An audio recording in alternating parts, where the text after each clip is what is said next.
Meet Katie and Sloane, two college best friends who seem like total opposites. Katie is quiet, sweet, and comes from a protective family. Sloane is wild, flirtatious, and always chasing the next thrill. Both girls are planning an adventurous summer. They've signed up to work for a month at an organic farm as part of a work exchange program. They dream of saving enough money to go shopping and live it up in New York afterward. Innocent enough, right? But before heading out to the farm, they stop to spend a night at the house of Katie's Uncle Jason, a local cop and a kind-hearted guy who really cares about his niece. As a safety precaution, Uncle Jason sets up a daily code system with Katie. Every day she has to text him a word from the alphabet as a check-in. Day 1 is Apple. Smart guy. The next morning, Katie and Sloane are on their way to catch a bus to the farm. While waiting, they decide to hang out at a local cafe. Harmless fun. That's where they meet two local guys, Jed and Lucas. Charming, friendly, and full of small-town smiles. Sloane, being Sloane, is into it. Katie is a bit cautious, but the girls eventually agree when the guys offer to drive them to the farm. What could go wrong? Well, everything. Instead of heading to the farm, the guys drive them deep into the woods and to a rundown farmhouse. There, they're greeted by Jed's creepy mother, who offers them tea and pie. Katie sends her check-in message, Apple, to her uncle just before passing out. The tea was drugged. The girls wake up in a makeshift prison, an underground shelter, filthy and isolated. They're trapped. Jed and Lucas reveal the horrifying truth. They're part of a human trafficking ring. They lure in young women, drug them, imprison them, and sell them to rich men for, well, you know. Each day, a client arrives to choose a girl. The first man to show up is disgusting and sleazy. He picks Sloane. Later, a man with a pig mask arrives. Even creepier. Again, he picks Sloane.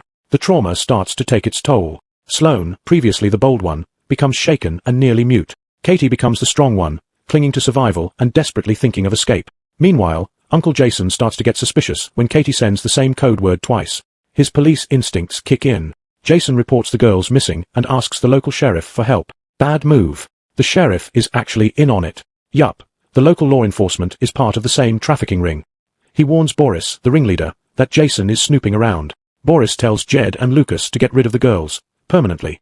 But Katie has had enough. When a particularly gross client is left alone with them, Katie bites into his neck and kills him in brutal self-defense. She and Sloane grab the opportunity to escape. They steal the guy's pickup truck, and suddenly, it's payback time. Katie and Sloane ditch the truck and head to a hardware store. Time to gear up.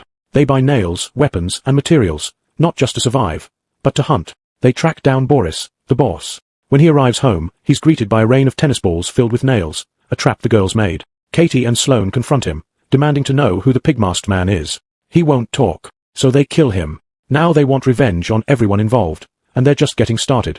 They find the pig-masked man, who turns out to be the local pastor. That's right, even the clergy's corrupt in this town. They corner him in the church.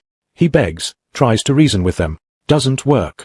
They beat him, tie him up, and drag his body behind their stolen truck. Eventually, they douse him in gasoline and burn him alive. Sloane and Katie may have started as prey, but now they're merciless hunters. Meanwhile, Uncle Jason is trying to rescue them, but he gets ambushed and taken hostage by the sheriff. Sloane and Katie arrive and flip the script. They tie the sheriff to a chair and force him to play Russian roulette, spinning the chamber and pulling the trigger. It's tense. The gun finally fires, but it's Katie who pulls the final, fatal shot. The sheriff is gone. They free two other women the sheriff had locked up, and Jason is saved.